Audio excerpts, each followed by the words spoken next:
Assalamualaikum warahmatullahi wabarakatuh. Sabahul khair, khaifalukum. Bagaimana kabar kalian anak-anak? Semoga kita semua selalu dalam lindungan Allah. Ya, bismillahirrahmanirrahim. Hari ini kita bertemu lagi ya dengan Ustaz Ferry ya, masih di pelajaran IPA. Hari ini kita akan belajar tentang IPA tema 5, subtema 2, yaitu tentang rantai makanan dan simbiosis. Mari kita mulai. Ya, yang pertama akan kita bahas adalah tentang rantai makanan.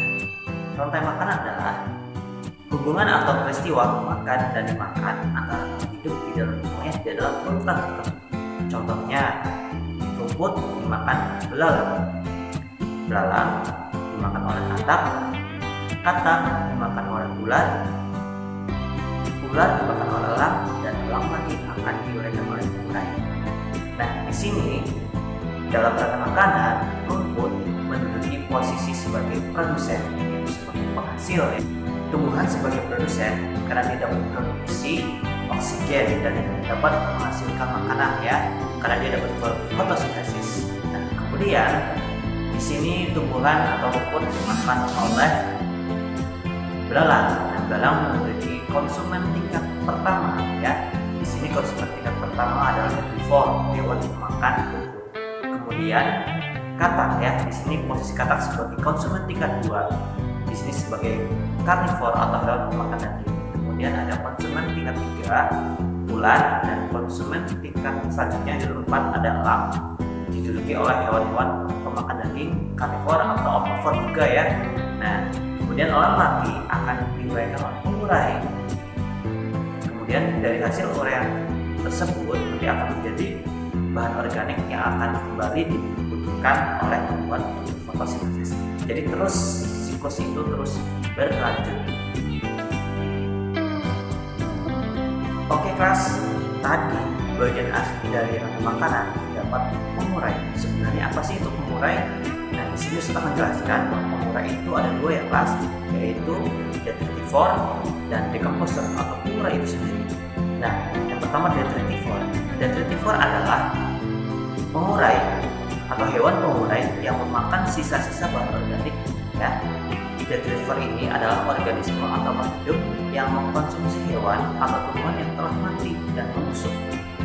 Contohnya adalah ayam, cacing, beberapa kumbang, makan bangkai, gagak, kemudian kelabang, kutu kayu, dan hewan-hewan lainnya. Jadi hewan tersebut atau detritivor tersebut akan memakan bangkai dari hewan atau telah mati menjadi bagian-bagian yang lebih kecil lagi ya. Kemudian yang kedua adalah decomposer. Decomposer adalah organisme atau makhluk hidup yang menguraikan bahan organik yang berasal dari organisme yang mati tersebut. Contohnya adalah bakteri dan jamur. Cuma 2, bakteri dan jamur.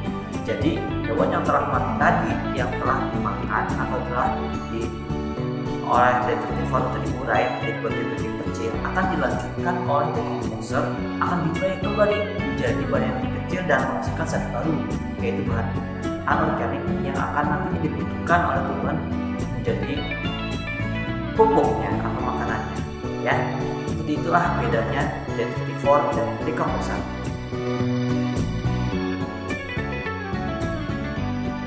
Piramida rantai makanan.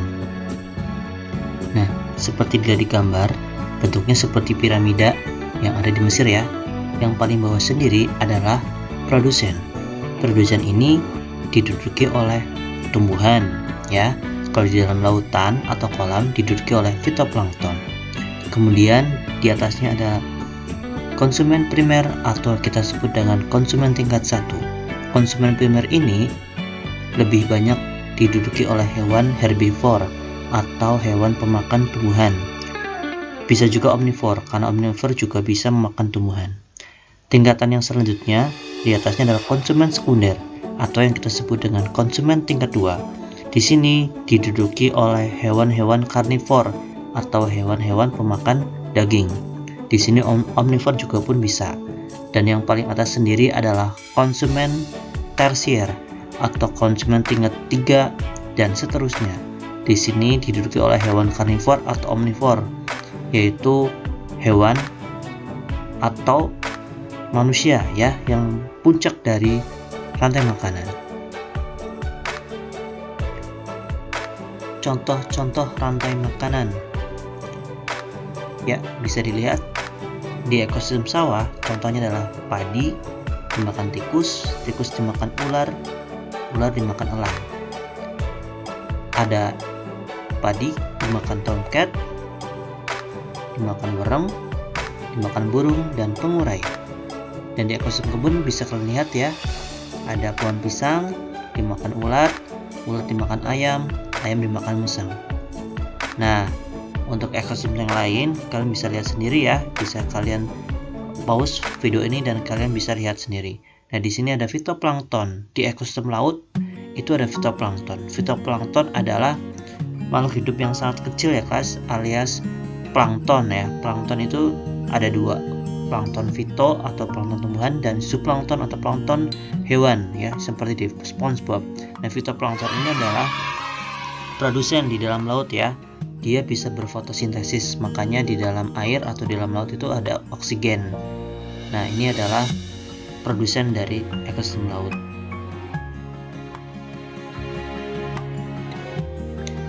Hubungan makhluk hidup dalam ekosistem. Yang pertama adalah kompetisi. Kompetisi adalah persaingan antara dua atau lebih jenis makhluk hidup untuk mendapatkan sumber daya alam yang sama. Contohnya, kerbau dan sapi berkompetisi dalam memakan rumput di lapangan. Yang kedua adalah predasi. Predasi adalah hubungan antara pemangsa dan mangsanya. Contoh, singa yang memangsa rusa. Di sini singa sebagai pemangsa, rusa sebagai mangsanya. Dan yang ketiga adalah simbiosis. Simbiosis adalah hubungan dua makhluk hidup yang hidup bersama. Nah, simbiosis ini ada 3 ya kelas. Macam-macam simbiosis. Yang pertama adalah mutualisme. Simbiosis ini adalah hubungan dua makhluk hidup yang saling menguntungkan. Yang kedua adalah simbiosis komensalisme, yaitu hubungan dua makhluk hidup di mana yang satu untung dan satunya tidak untung, tapi juga tidak dirugikan, alias netral, tidak terpengaruh. Dan yang terakhir adalah simbiosis parasitisme, yaitu hubungan dua makhluk hidup di mana yang satu diuntungkan dan yang satunya dirugikan. Seperti kata aslinya, parasit. Parasit itu artinya merugikan.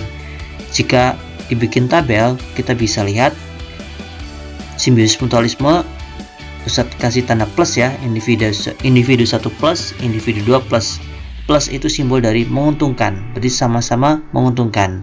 Sedangkan komensalisme, individu 1 plus atau diuntungkan, individu kedua netral atau nol ya, tidak untung juga tidak rugi.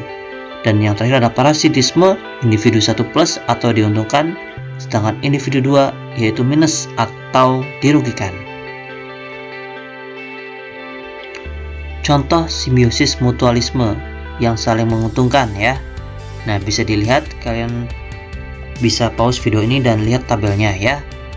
Contoh yang pertama adalah lebah atau kupu-kupu atau kumbang dengan bunga. Hubungannya adalah lebah mendapatkan nektar atau madu dan bunga dibantu penyerbukannya. Kemudian ada lagi ikan badut dengan anemon laut. Ikan badut yang seperti di film Nemo ya kelas. Ikan badut mendapatkan perlindungan dan anemon laut mendapatkan sisa-sisa makanannya. Kemudian ada bakteri E. coli yang ada dalam tubuh manusia. Bakteri membantu pemasukan makanan dalam usus besar dan bakteri juga mendapatkan makanan. Ya, sama-sama diuntungkan. Contoh simbiosis komensalisme, di mana yang satu untung dan yang satunya netral atau tidak terpengaruh. Contohnya bisa dilihat di gambar ya, kalian bisa catat sendiri, bisa di pause video ini. Yang pertama adalah ikan remora dan ikan hiu. Nah, ikan remora mendapatkan sisa makanan dari ikan hiu, diuntungkan, tapi ikan hiu itu tidak diuntungkan juga tidak dirugikan ya, karena tidak terpengaruh dengan adanya ikan remora ya, seperti itu. Kemudian anggrek dan pohon yang ditumbangi atau pohon inang ya. Anggrek menempel di pohon tetapi tidak mengambil makanan dari pohon yang ditumbanginya. Pohon yang ditumbanginya pun tidak terpengaruh, mau ada atau nggak ada anggrek, dia masih tetap hidup.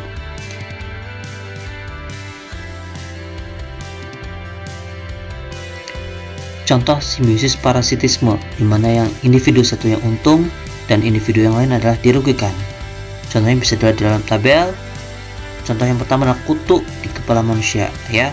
Kutu memakan darah dari kulit manusia sehingga kutunya untung karena mendapat makanan, manusianya rugi karena gatal-gatal ya kelas. Kemudian ada tali putri dan teh-tehan. Nah lihat ya, tumbuhan teh-tehan. Tali putri menempel dan mengambil makanan dari tanaman teh-tehan. Di sini diuntungkan tali putri karena mendapatkan nutrisi dari tanaman teh-tehan. Dan yang dirugikan adalah tanaman teh-tehan karena nutrisinya diserap. Kemudian ada benalu dengan pohon yang ditumpangi. Benalu akan mengambil makanan dari pohon yang ditumpangi sehingga pertumbuhan pohon terganggu. Cacing tambang atau cacing pita yang ada di perut manusia. Cacing tambang atau cacing pita mengambil sari makanan yang ada di tubuh manusia sehingga manusia dirugikan sehingga terjadi sakit atau terganggu kesehatannya. Ya, ini adalah contoh-contoh simbiosis ya kelas. Masih banyak lagi, kalian bisa cari sendiri ya. Ya, gimana kelas? Seru kan tentang rantai makanan dan simbiosis? Ya, semoga apa yang telah kita pelajari hari ini semoga bermanfaat ya.